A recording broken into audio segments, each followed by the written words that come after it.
I had never paid much attention to emergency alerts. Tornado warnings, amber alerts, occasional tests of the system. I always assumed they were just background noise.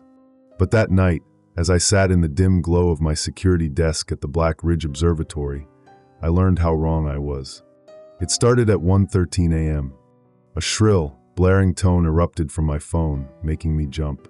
I fumbled for it, nearly knocking over my half-empty coffee cup. The screen flashed emergency alert system, followed by a message that didn't make any sense. Emergency alert, National Weather Service. Do not look at the moon. Do not attempt to photograph or describe it. Stay inside. Trust no one who has looked. I frowned. A hoax? Maybe a hacked signal?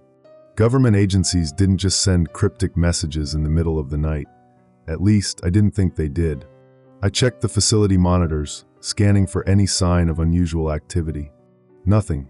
Just the same vast expanse of trees surrounding the observatory, the long winding road leading back into town, and the large telescope dome silhouetted against the night sky. I tried to shake it off. Maybe some dumb prank had somehow gotten through the emergency alert system. I reached for my radio and clicked to our internal channel. This is Elliot at security.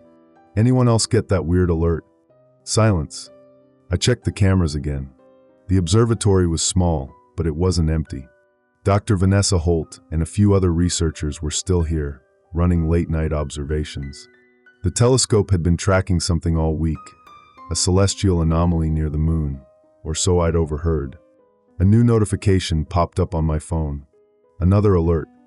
Updated emergency alert. Avoid all windows. Do not look outside. Cover reflective surfaces. I swallowed hard. Okay, this wasn't normal.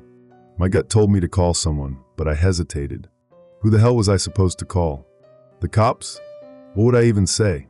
I turned my attention back to the main hallway security camera. That's when I noticed something strange. Daniel, one of the lab assistants, was standing by the large observation window, staring out at the sky. He wasn't moving, just standing there motionless.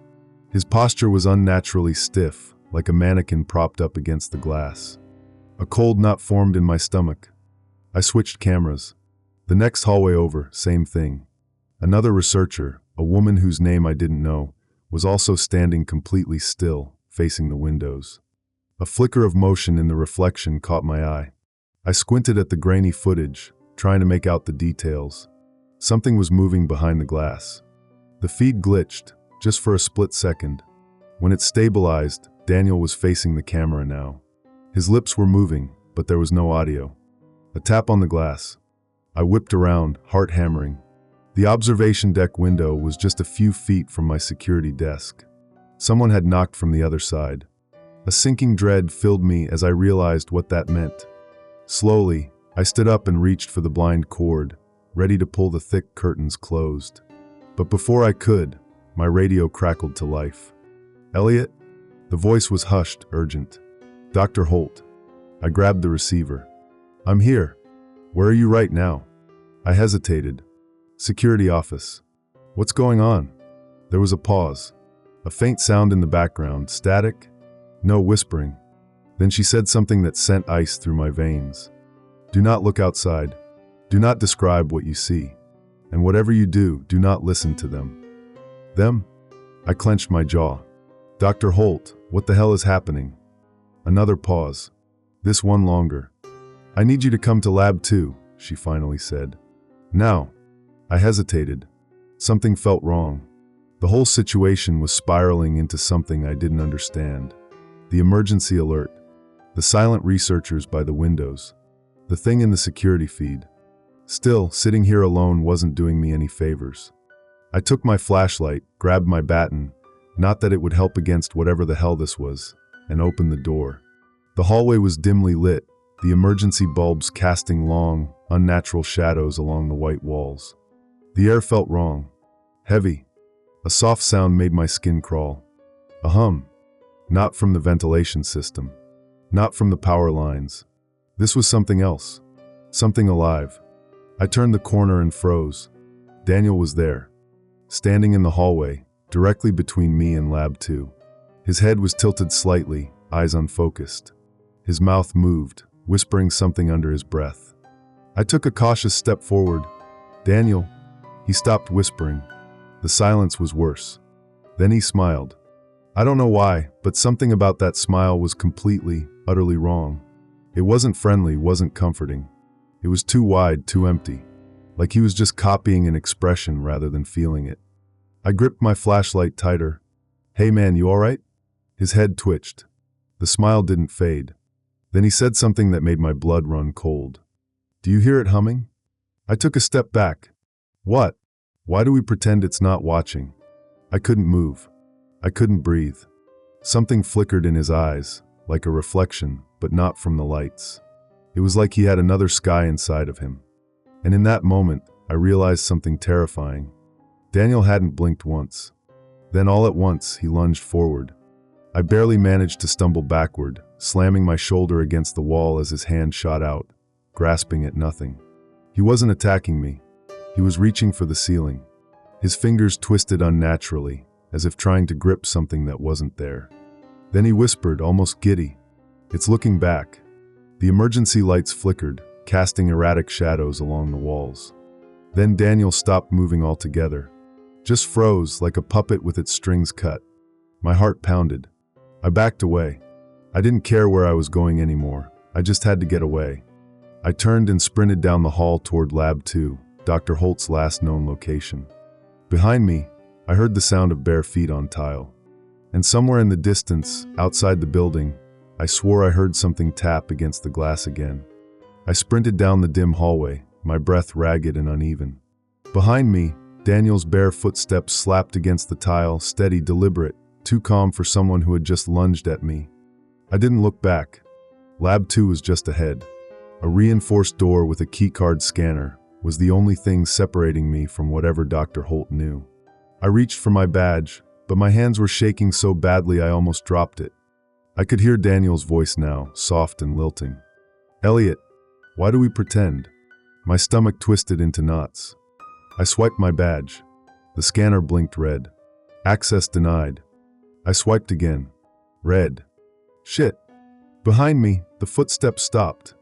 I turned my head just enough to see Daniel standing at the end of the hallway, half shrouded in shadow. His head was cocked at an unnatural angle. The light above him flickered, and for a split second, his silhouette warped, as if something taller was standing inside his skin. Then, just as quickly, he was normal again. He grinned. "It's looking back." I pounded on the door. "Dr. Holt, let me in." No answer. Daniel took a step forward. I backed against the door, heart pounding. Another emergency alert blared from my phone. "Emergency alert, urgent update. Do not engage with anyone who has looked at the moon. They are no longer themselves. No longer themselves." I gritted my teeth. I had no intention of engaging with Daniel. I just needed to get the hell away from him. Suddenly, the lock beeped green. The door swung open from the inside, and a hand yanked me in. I stumbled forward, nearly falling as the door slammed shut behind me. The room was dark, lit only by the glow of monitors. I turned sharply, breathing hard, my back against the nearest desk. Dr. Holt stood a few feet away, her expression grim. "Are you hurt?" she asked. I shook my head. "What the hell is going on?" She didn't answer. She moved to the security feed console, typing rapidly. The monitors flickered, pulling up live feeds from inside the observatory. What I saw made my stomach churn. More people were standing at the windows now. Half the facility had gone still, their faces blank, their eyes trained on the sky. Some twitched slightly, their mouths moving in soundless whispers. Others were completely motionless. But then I saw something worse. On camera 6, overlooking the facility entrance, a group of people had gathered outside. Not researchers, not staff, just strangers. Dozens of them. They stood in the empty parking lot, their heads tilted upward at an unnatural angle, staring at the moon. None of them moved. None of them spoke. My mouth went dry. Who the hell are they? Dr. Holt exhaled shakily. "The first ones." I turned to her sharply. "The first what?" She hesitated, then pulled a file from her desk and tossed it onto the table. I flipped it open. Inside were printed satellite images of the moon, along with data logs. One section was highlighted: unidentified transmission detected from lunar surface. Origin unknown. Pattern non-random. Potential intelligent signal. I scanned the documents, my pulse quickening. You knew about this? Dr. Holt didn't flinch. 2 weeks ago, we picked up a signal coming from the moon. At first, we thought it was just an anomaly, radio interference, or a rogue broadcast bouncing off the surface. She tapped a monitor, bringing up an audio waveform. We were wrong. She hit play. A low hum filled the room. Not quite static, not quite a melody. It was layered, like multiple voices speaking at once, but too distorted to make out the words. The sound made my skin prickle. We didn't know what it was, she continued. But then we noticed something disturbing. She pulled up another file, a list of timestamps from observatories and satellites around the world. Every facility that listened to the signal reported the same thing: researchers complaining of strange dreams, auditory hallucinations, a growing compulsion to watch the night sky. She swallowed. And then they started disappearing. A chill crawled down my spine. The government ordered a blackout on all findings, told us to shut down transmissions and pretend we never received anything. She clenched her fists. But it was too late. The damage was already done. She turned back to the monitor. The feed from outside was still running.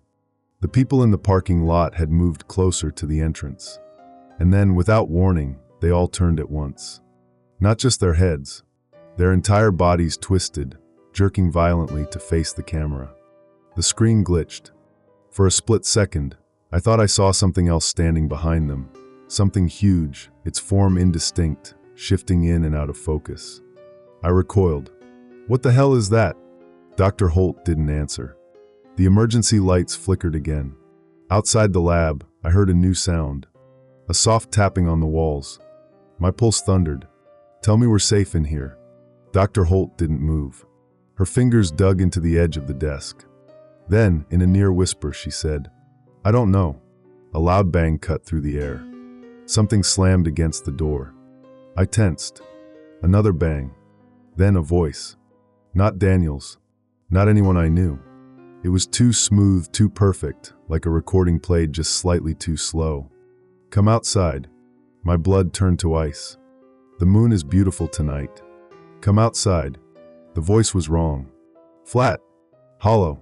Like something mimicking speech, but failing to understand what it was saying. Dr. Holt and I exchanged a look. The pounding on the door grew louder, more urgent. Bang. Bang. Bang. I took a step back, my heart hammering. That's not Daniel, is it? Dr. Holt shook her head, her face pale. No. I swallowed hard. The security monitor still showed the people outside, motionless, waiting. But there was something off about them now, like their forms had started to blur, their edges too smooth, too soft, as if the camera itself refused to capture them properly. Bang. Elliot. The voice knew my name. I froze. Dr. Holt grabbed my wrist and yanked me away from the door. Don't answer it, she whispered. Don't speak to it. My blood ran cold. It's not him, is it? She shook her head. No. Another bang. Then silence. For several agonizing seconds, neither of us moved. I barely breathed. Then the voice returned. Softer now. Almost gentle. Come see the moon. The air felt heavier, pressing against my skull like static in my brain.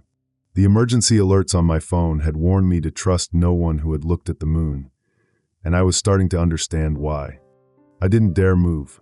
Dr. Holt pulled a small device from her pocket, a shortwave radio, and adjusted the frequency.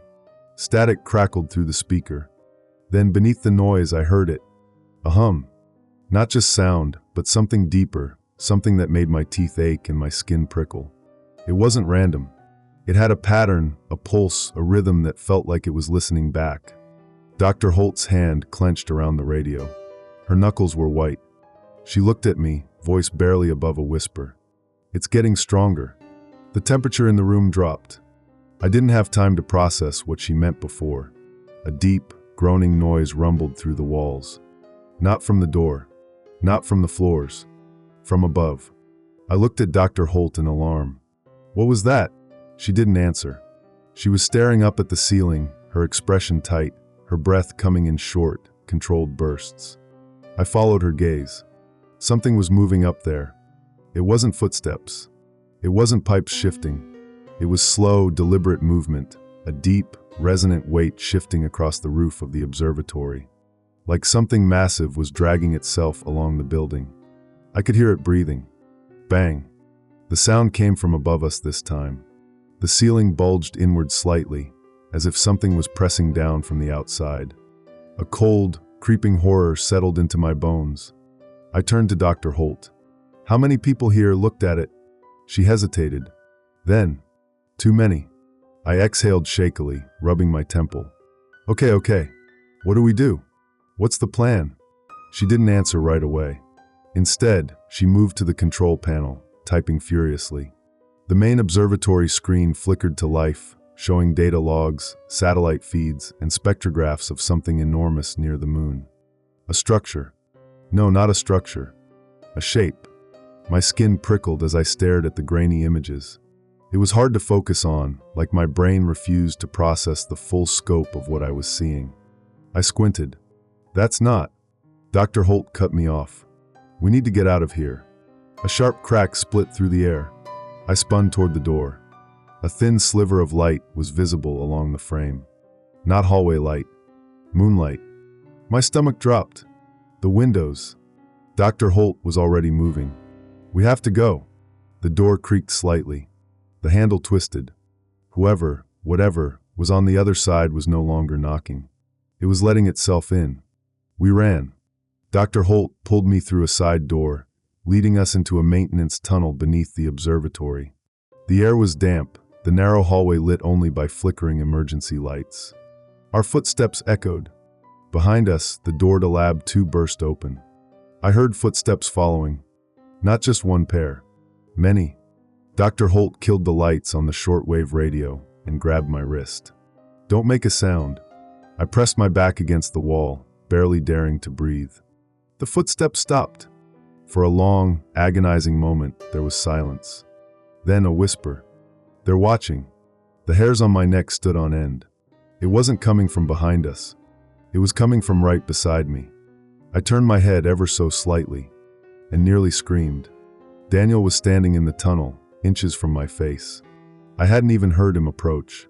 His expression was blank, his eyes glassy and dark. His mouth was open, but not in a normal way. His jaw hung too wide, like something had unhinged it. And inside, I saw stars. Not reflections, not tricks of the light. I saw the sky inside him. He exhaled slowly, and I heard that same hum from the radio, except now it was coming from him. Dr. Holt didn't hesitate. She grabbed me and yanked me backward, hard. Daniel's hand shot out, missing me by inches. His fingers twitched, curling into a claw-like shape, but he didn't lunge again. He just stood there. Then, in a voice that wasn't his, he said, "It's so beautiful, Elliot." I turned and ran. Dr. Holt led us deeper into the tunnel, my pulse thundering in my ears. I didn't dare look back. Somewhere behind us, I heard more voices whispering. Some of them were calling my name. Dr. Holt yanked open a metal hatch at the end of the corridor. "Get in." I climbed through without hesitation, landing hard in the underground storage room below. She followed, sealing the hatch behind us. For a long moment, we just sat there, gasping for breath in the darkness. Then Dr. Holt whispered, "We can't stay here. We have to stop it." I turned to her, pulse still racing. "Stop what?" She looked at me, her face illuminated by the faint red glow of the emergency exit sign. The signal. A loud thud echoed from the hatch above us. Something was trying to get in. Thud. The hatch above us shuddered violently. Dr. Holt and I locked eyes. Neither of us spoke, barely even breathed. Something was up there. Another impact, harder this time. The metal groaned under the strain, the bolts rattling in place. My pulse thundered in my ears. Dr. Holt gripped my arm. "Move. Now." She pulled me deeper into the underground storage room. The space was cramped, filled with dusty equipment, old satellite parts, and collapsed shelves. Emergency floodlights cast everything in a sickly red glow. We weren't alone down here. Shadows moved between the shelves, faint, shifting shapes like people frozen mid-step. I squinted. What is that? Dr. Holt grabbed a flashlight from a nearby crate and flicked it on. The beam cut through the darkness, revealing mannequins, at least a dozen of them, standing in various poses, their plastic hands raised toward the ceiling. Their heads were tilted upward, their blank faces aimed at where the moon would be if they were outside. I exhaled, my nerves still on edge. Why the hell are these down here? Dr. Holt didn't answer. She was already moving, weaving through the mannequins toward the far wall. I followed, stepping carefully. Thud. The hatch dented inward. My stomach clenched. Dr. Holt reached a metal panel near the back of the room and ripped it open, revealing an old service tunnel. She shoved me inside first, then climbed in behind me, sealing the panel shut just as the hatch above burst open. For a single terrifying moment, I glimpsed something dropping down into the storage room, a blur of unnatural movement, too many limbs, too long, too distorted. Then the panel slammed shut, and we were plunged into darkness. Go, Dr. Holt whispered. We crawled through the tunnel, the air thick with dust and the scent of old earth and rusted metal. I could still hear the thing in the storage room, a scraping noise, followed by the sound of mannequins toppling over. It was looking for us. Dr. Holt moved fast, guiding us through the narrow passage. This leads to the old satellite control room, she murmured. If we can reach it, we might be able to. A sound cut her off. Not from behind us. From ahead. A low rhythmic tapping. I froze. Dr. Holt turned off her flashlight. Silence. The tapping continued, closer now. Then a whisper, ragged, disjointed. Elliot. My stomach lurched. That voice. I knew it. I reached for Dr. Holt's sleeve, my throat dry. That's Daniel. The tapping became footsteps. Slow. Measured. Moving directly toward us. Dr. Holt grabbed my wrist. Don't answer it.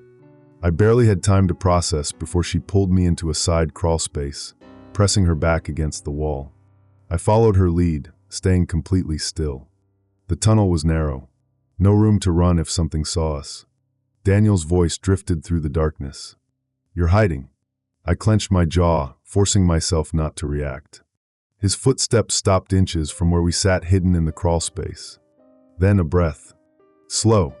Long. Like he was sniffing the air. I could see his shadow now, cast by the faint red glow from the service tunnel behind him. His head twitched, jerking too fast, his limbs elongated, unnatural. And in his chest, that same terrible glow. Like the sky had split open inside him. Dr. Holt pressed a finger to her lips.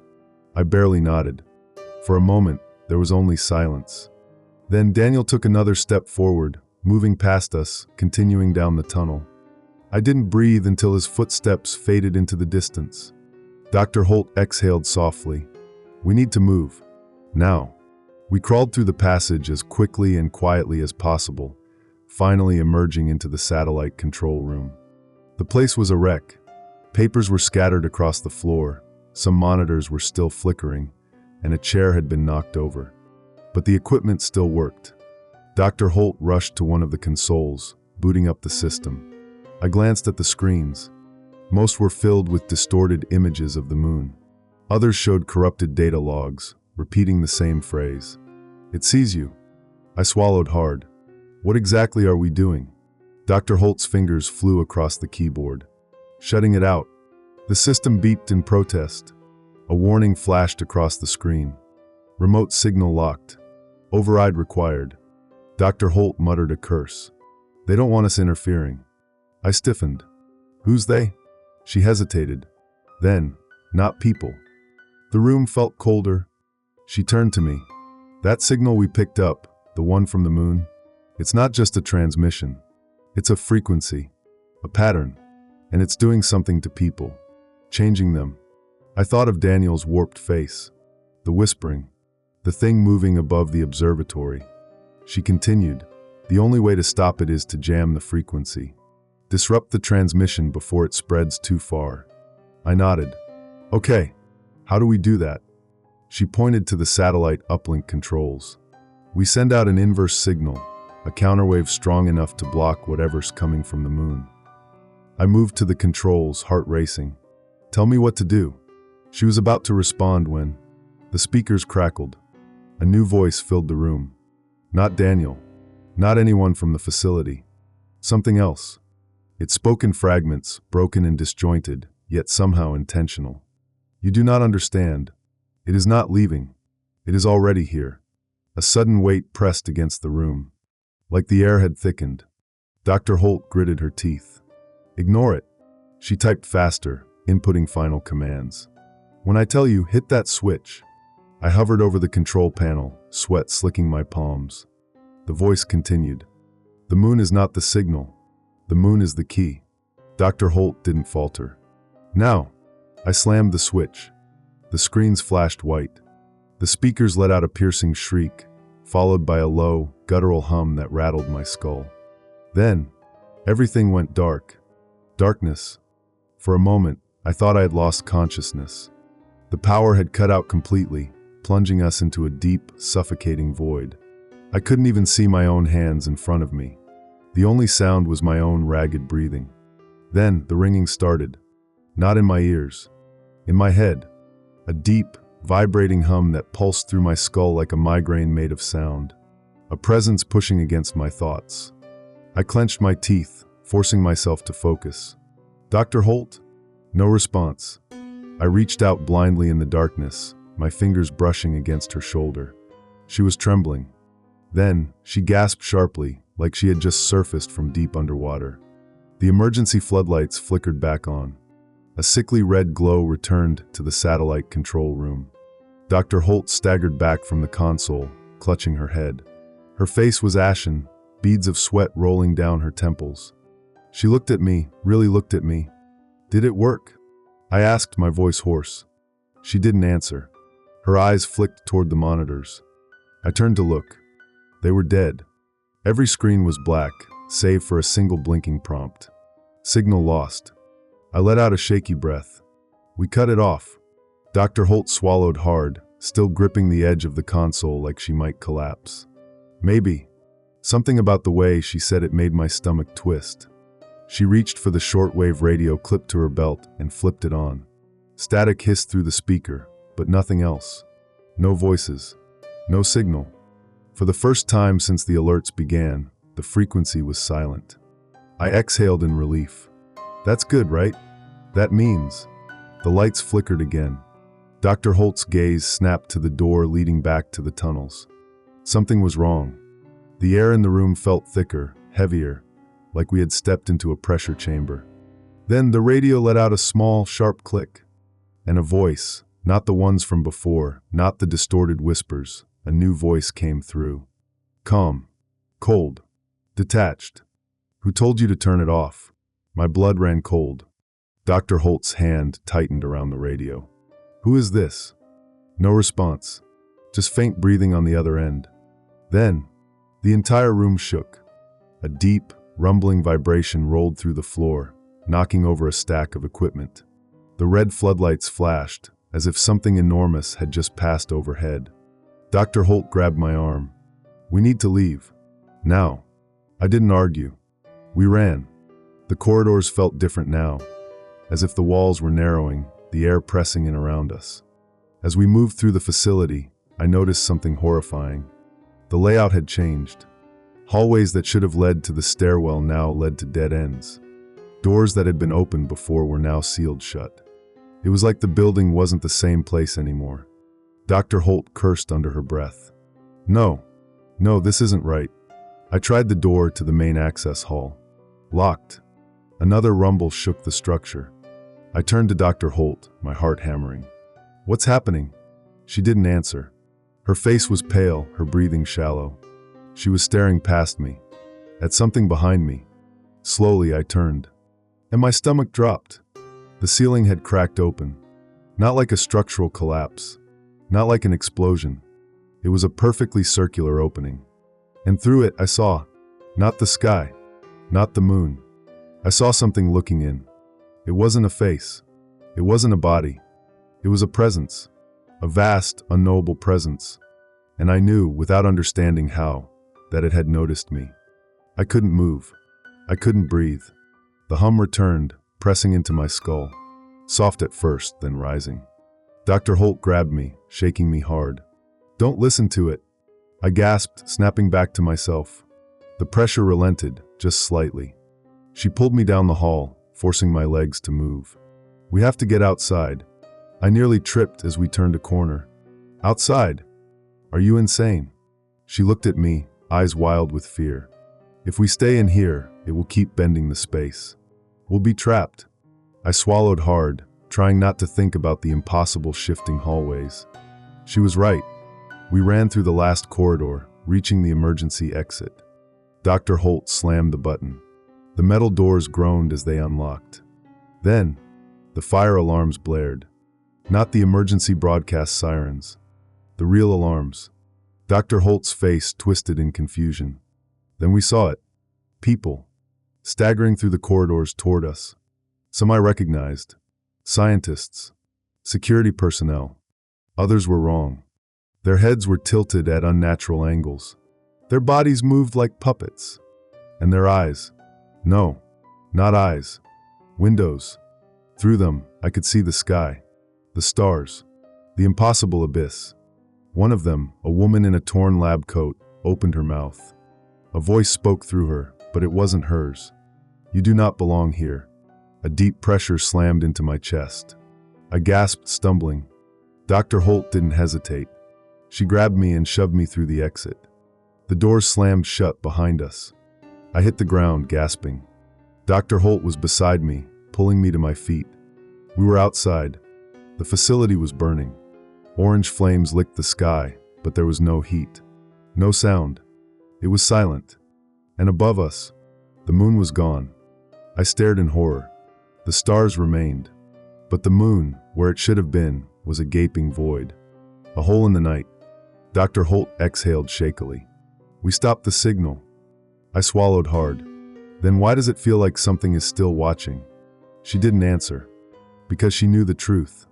The signal wasn't just coming from the moon. The moon itself was the signal. And now it was gone. The moon was gone. Not obscured. Not hidden behind clouds. Gone. A perfect, gaping hole had replaced it in the sky, a void that swallowed all light. The stars shimmered around it, but where the moon should have been, there was only nothingness. And yet, I could still feel it. Like an afterimage burned into my brain, the shape of the moon still existed in my mind's eye, warped, shifting, wrong. Dr. Holt gripped my arm tightly, her nails digging into my skin. She was shaking. "We shouldn't be out here," she murmured. I swallowed hard. "You said we had to get outside, that the building was shifting." "I know." Her voice was strained. "But now we're exposed." I followed her gaze toward the burning facility behind us. Except, it wasn't burning. Not really. The flames rose high, curling into impossible shapes. They moved in loops, flickering forward and then reversing like a broken recording. The fire gave off no heat, no smoke. Time was wrong here. The distorted figures we had seen inside, the ones with window eyes, hadn't followed us. But I didn't trust that we were safe. Dr. Holt turned to me. Her expression was grim. "We need to find real shelter. Somewhere far from here." I hesitated, glancing at the surrounding landscape. The observatory sat in the middle of a remote desert, miles from any major towns. The nearest road was at least 2 miles out. But would it even lead anywhere anymore? I clenched my jaw. "Okay, but which direction do we go?" Dr. Holt pulled out her GPS device and powered it on. It blinked to life, then immediately glitched. The screen filled with erratic coordinates, shifting numbers. She muttered a curse. "We go by foot," she said, "and we don't look at the sky." We started walking. The wrong shadows. The desert at night was supposed to be cold, but the air felt thick and still, like it wasn't moving at all. Each step we took felt strange, like the ground was too solid, too stable. The further we walked, the more I felt like we weren't moving at all, just treading over the same stretch of land again and again. Then I noticed our shadows. They weren't falling in the same direction. Dr. Holt's shadow stretched out to her left. Mine stretched to the right. I turned to her. "Do you see that?" She glanced down and immediately froze. Her expression darkened. "Keep walking." The further we moved, the worse it got. Our shadows began shifting on their own, elongating, contorting, pulling away from our feet. I felt something twist in my gut. "We're not supposed to be here," I muttered. Dr. Holt's grip tightened on my sleeve. "We were never supposed to see this." I didn't know what she meant, and I wasn't sure I wanted to. Then we saw it. The radio tower. The dead broadcast. A few miles away from the observatory was a communications outpost, mostly used for shortwave radio testing. The structure stood tall and skeletal against the night sky, blinking red lights marking its height. Dr. Holt's face flooded with relief. "That tower has an emergency radio," she said. "We can send a distress signal." A lump formed in my throat. Who's left to answer? She didn't respond. She just kept moving.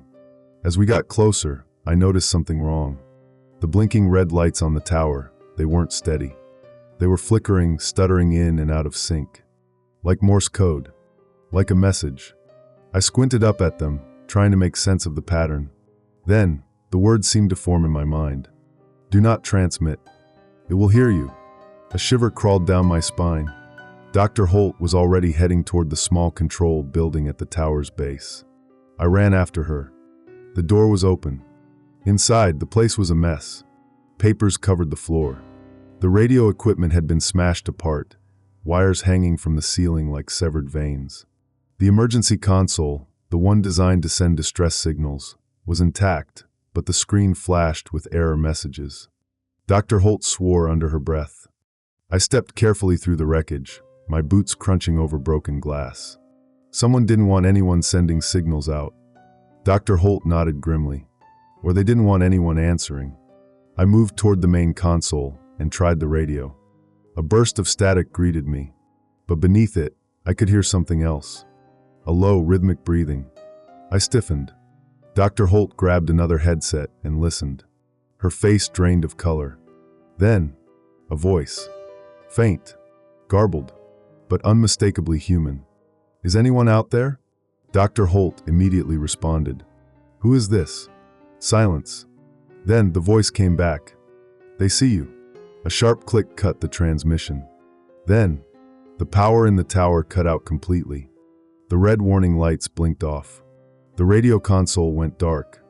The only light left was the glow of the empty sky above us. A sound rose in the distance. Not the wind. Not an animal. A low, distorted wail. Dr. Holt grabbed my wrist. "Run." We bolted from the radio tower, sprinting back toward the open desert. Behind us, the wailing grew louder. I chanced a glance over my shoulder. I shouldn't have. I saw them. Not just Daniel. Not just the people from the observatory. More. Hundreds. People crawling out of the darkness, rising from the sand like they had been buried beneath it. All of them had that glow in their chests. All of them were looking up. And I knew, if I followed their gaze, if I dared to look at what they saw, I wouldn't be myself anymore. I faced forward and ran faster. Dr. Holt was panting beside me, her voice ragged. "We need to get to a vehicle, anything with a radio we can disable." I didn't understand. "Why?" She gritted her teeth. "Because it's not over." The words sent ice through my veins.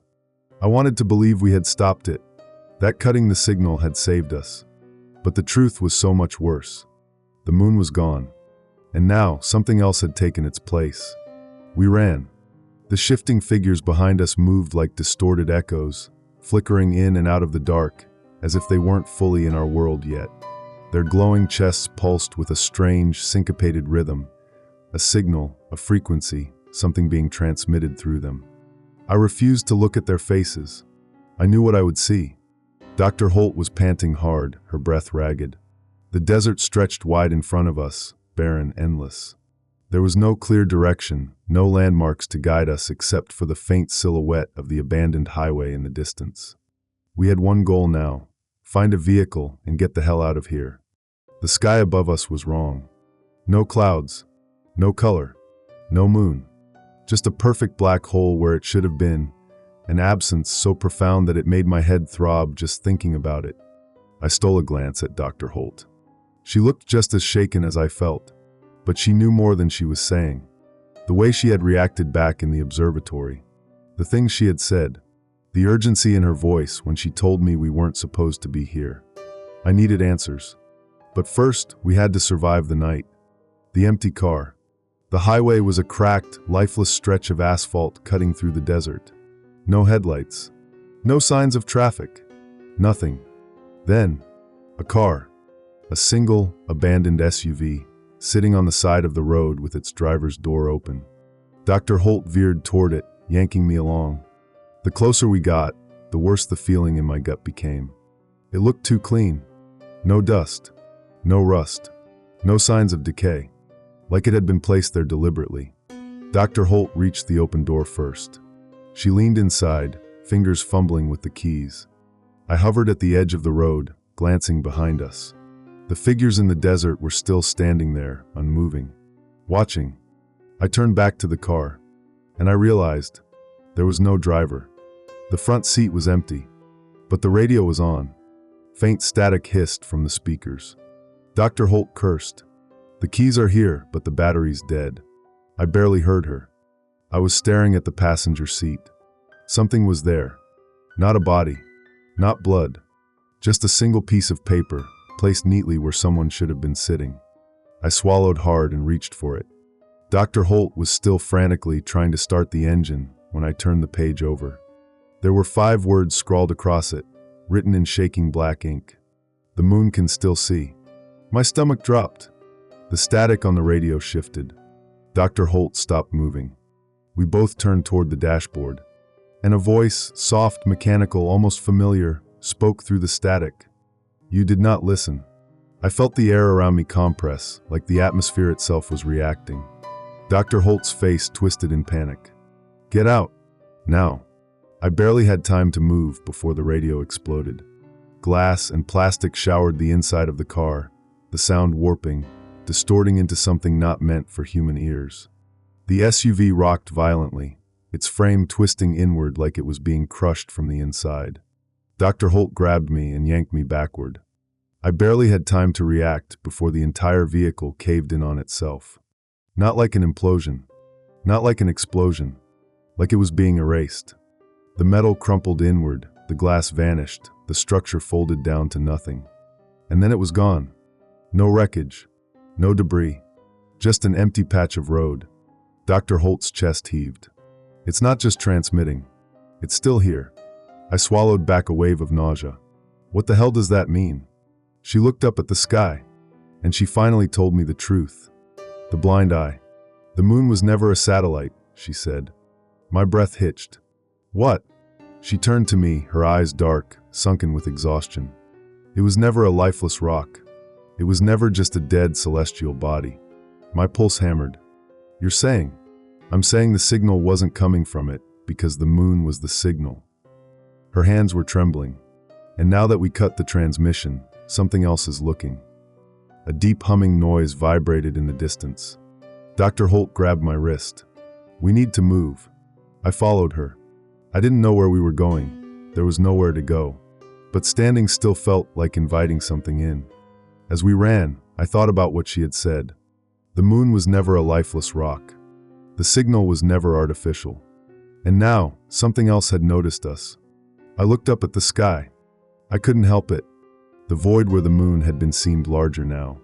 Or maybe it was just closer. The longer I stared, the more I felt like something was shifting inside it. Like something was trying to come through. Dr. Holt yanked me back to reality. Don't look at it.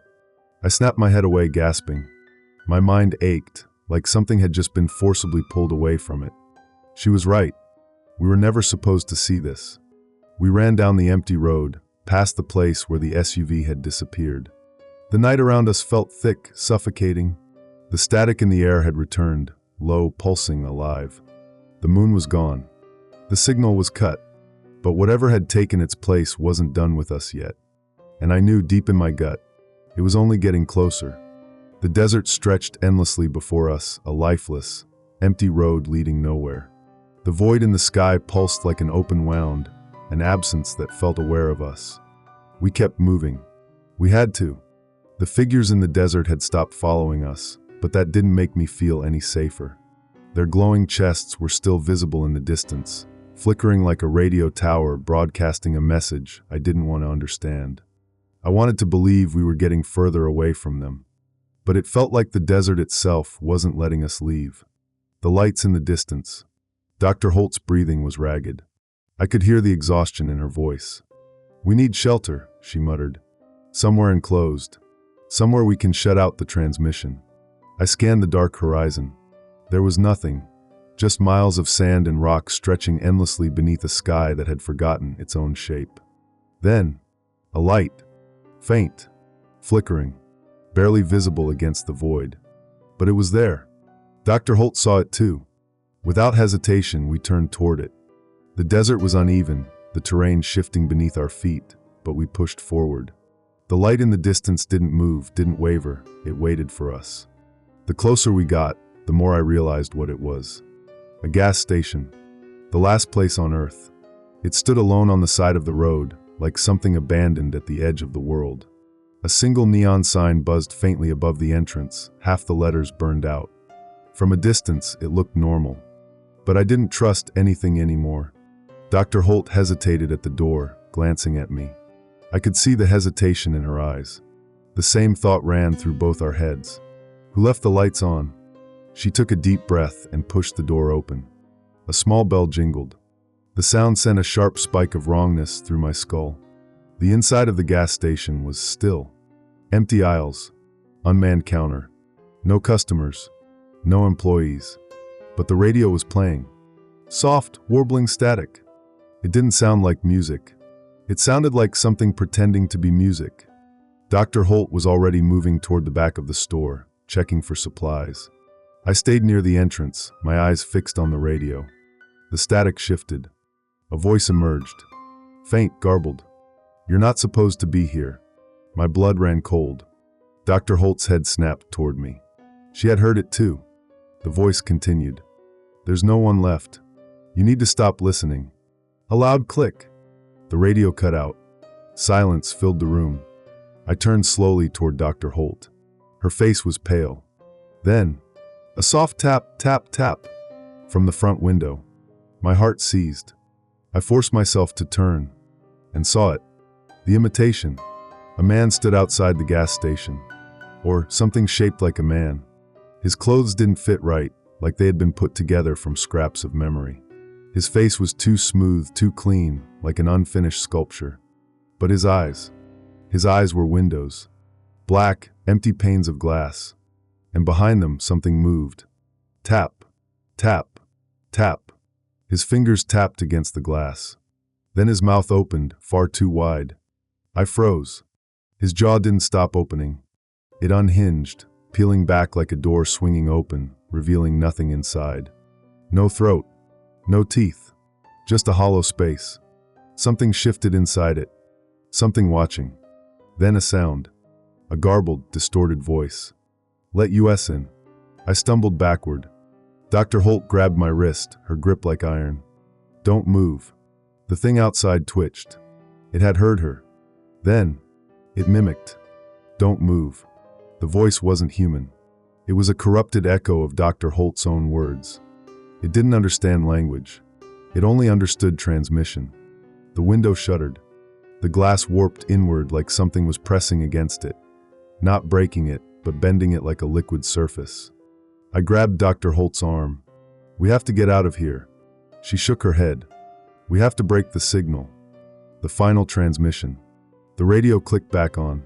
Static flooded the room, rising in volume, pulsing in sync with the glow in the thing's chest. Dr. Holt grabbed the radio off the counter and started ripping out wires. Her voice was urgent. "It's transmitting through anything that can pick up a signal, radios, televisions, phones. We have to cut it off." The static spiked. The thing outside pressed against the glass. And then, the gas station lights flickered. My ears rang. The static wasn't just sound anymore. It was a presence. I could feel it in my skull, like something was crawling through my mind, trying to change me. I clamped my hands over my ears. "Dr. Holt." The gas station went dark. The glass shattered. And suddenly, the thing was inside. I didn't see it move. It was just there. It stood in the center of the store, its limbs too long now, too stretched, too unnatural. Its face had begun to split apart, cracks forming in the smooth skin like something was trying to push through from the inside. Dr. Holt ripped out the final wire. The radio screamed. Then, silence. The air felt thicker. The thing twitched violently. Then it did something I wasn't expecting. It stopped moving, and slowly, it turned its head upward. Not toward us, toward the sky. Its window eyes reflected the void above. Then, it stepped backward. One step, then another, until it vanished into the shadows. Gone. The air inside the gas station felt lighter. The static was gone. Dr. Holt exhaled sharply, shaking. It wasn't looking for us. I turned to her, pulse still hammering. Then what was it looking for? She hesitated. Then she looked out at the sky, and her expression darkened. It was looking for something that isn't here anymore. A cold dread settled over me, because I understood what she meant. The moon was gone, and now the things that listened to it were lost. But not for long, and I knew they would keep searching, until they found something else to hear. Until they found us. The thing was gone, but that didn't mean we were safe. Dr. Holt stood frozen, staring at the shattered window, her breathing uneven. The gas station was eerily silent now, the static completely gone. No hum, no transmission, nothing. And that scared me more than anything. I swallowed, forcing my voice to stay steady. What just happened? She didn't answer right away. Her eyes flicked to the dark sky above, then back to me. It wasn't just transmitting, it was searching. A chill ran down my spine. The air outside felt emptier, like a vacuum. Dr. Holt's hands curled into tight fists. It was using the moon's transmission to navigate, to understand. She exhaled, voice shaking. And now that it's gone, so is their map. I glanced out at the abandoned road. So they're lost? She shook her head. No. She met my eyes, and in that moment, I understood. They're looking for something else to listen to. And we were the only signal left. Dead air. We had to leave. The gas station wasn't safe. Nowhere was. I turned toward the back, searching for anything we could use. Keys, weapons, a working phone. Something to keep us moving. Then I saw it. A TV, mounted in the corner near the register. The screen was black, but it was still on. I hesitated. Dr. Holt noticed my stare and followed my gaze. Then, a faint flicker. For a split second, an image appeared on the screen. A road. The same highway we were on. Empty. Still. Then the camera panned up, and I felt my heart drop. The sky in the video wasn't empty. The moon was still there. It wasn't the real sky. It was a recording. A memory. The screen flickered again, and suddenly we were on it. Two figures. Running. The footage was of us. Dr. Holt snapped out of it first. She lunged forward and yanked the TV's power cord. Static screamed from the speakers. Then darkness. The screen went black again. But I couldn't shake the feeling that something was still watching us from the other side. Dr. Holt turned to me, her voice sharp. We need to find a vehicle. Now. I nodded. We pushed through the back door, stepping into the desert night once more. The signal returns. The wind had died. The air felt thick, like a pressure system was building. A storm with no clouds. The ground beneath us vibrated. Dr. Holt stopped in her tracks. Do you hear that? I did. A deep humming noise. Not coming from above. Not from the gas station. From beneath us. The ground. I swallowed hard. What is that? Dr. Holt didn't answer. She was listening. I took a step forward, and the sand moved. I stumbled back, heart racing. The ground rippled like something was beneath it. Something massive. Dr. Holt grabbed my arm. We have to. Then the transmission returned. Loud. Overwhelming. But this time there were voices. Not just one. Hundreds. Maybe thousands. All speaking at once. I clamped my hands over my ears, but it didn't help. Because the voices weren't coming from outside. They were in my head. A message from below. Dr. Holt fell to her knees, eyes squeezed shut.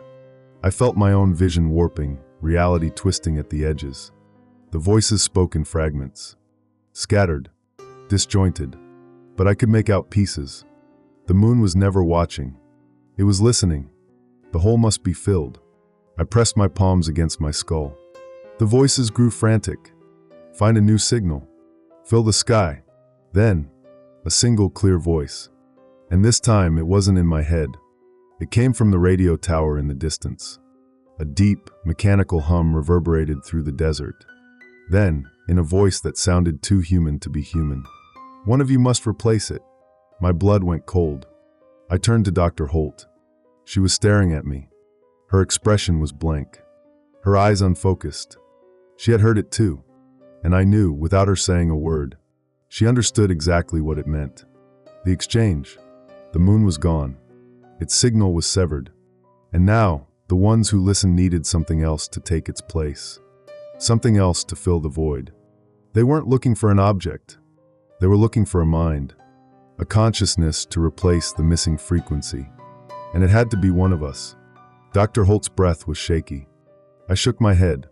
"No, we're not playing their game." She swallowed hard, her expression unreadable. Then, the ground cracked open. A deep chasm split the desert floor, revealing a vast, shifting darkness beneath. It wasn't rock. It wasn't earth. It was something else. Something moving. The humming intensified. And I realized, the sky wasn't the only thing missing. The ground beneath us was just as empty. We weren't standing on solid land anymore. We were standing on the edge of something hollow. Something that was waiting to be filled. The voices returned. This time they were pleading. Desperate. "One of you must stay." I backed away from the chasm. "We're leaving. Both of us." Dr. Holt didn't move. She was staring into the void. Her hands trembled. Her lips moved. But the words that came out weren't hers. "I hear you." I grabbed her arm. "Dr. Holt, don't." She blinked, like she had just woken up. Then suddenly, the ground beneath her feet gave way. I lunged forward, grabbing her just as she slipped over the edge. The void pulled at her. I held on, but something down there was pulling harder. The choice. She looked up at me, eyes wide, and in that moment, I saw understanding in them. She wasn't afraid. She had already made her choice. "Let go." I refused, but she was smiling. A small, sad smile. She whispered something under her breath. Then her grip loosened, and before I could stop her, Dr. Holt let go. She fell into the emptiness. The voices sang. The sky shifted, and for the first time all night, I felt the moon returning. Dr. Holt was gone, swallowed by the void. The last thing I saw was her smile, a sad acceptance in her eyes before she vanished into that endless blackness below. And then, the ground healed itself. The chasm sealed shut as if it had never existed. The hum in the air faded. The pressure that had been building all night finally released, and suddenly, the sky was no longer empty. The moon had returned. But something was different. Something new in the sky. The moon wasn't the same as before. It looked familiar, but the surface was wrong. It didn't have the same scars, the same craters. The shadows stretched too far. The light it cast on the desert was too sharp, as if it wasn't reflecting the sun's glow anymore, but burning with its own pale fire. I stared up at it, my breath caught in my chest. I wanted to believe this was the real moon. But deep in my bones, I knew. It was her. Dr. Holt hadn't disappeared. She had been taken. And now she was part of it. Or maybe she was it. A replacement. The new signal. I felt something inside me crack, but I didn't have time to process it. Because the figures in the desert had started moving again. The watchers returned. At first, they had stood motionless, glowing like faint embers against the dark horizon. Now they were walking. And they weren't wandering aimlessly anymore. They had a direction. They were coming for me. I stumbled backward, my body screaming to run. But something was wrong. They weren't moving like before. They were synchronized. Every step in perfect unison. Like a single entity split into many bodies. I didn't wait to find out what would happen if they reached me. I turned and ran. A warning left behind. The gas station was behind me now, fading into the distance. The road stretched endlessly ahead, an empty highway with no cars, no life. But as I ran, I saw something. A billboard. A massive, rusted sign on the side of the road, its paint peeling. The words were barely readable. But as I got closer, I saw what it said. Do not listen to the sky. My stomach dropped. The warning hadn't been about looking at the moon. It had been about hearing it. The voice that wasn't mine. The desert stretched on forever. My lungs burned. My legs ached. The figures were gaining on me. I needed a car, a shelter, something. And then, a whisper. Faint, almost gentle, but inside my skull. Keep going. I froze. That voice. It was hers. Dr. Holt. But it wasn't coming from any direction. It was coming from the moon. I squeezed my eyes shut. No. No, no, no. Keep going. Her voice echoed through my bones. Not demanding. Not angry. Just watching. Guiding. I pressed my hands over my ears. You're not real. You're not real. Then, in a voice that was almost hers, but not quite. I see you. My breath caught. A sharp, horrible silence followed. And then, I heard my own voice. Coming from the sky. Why are you running?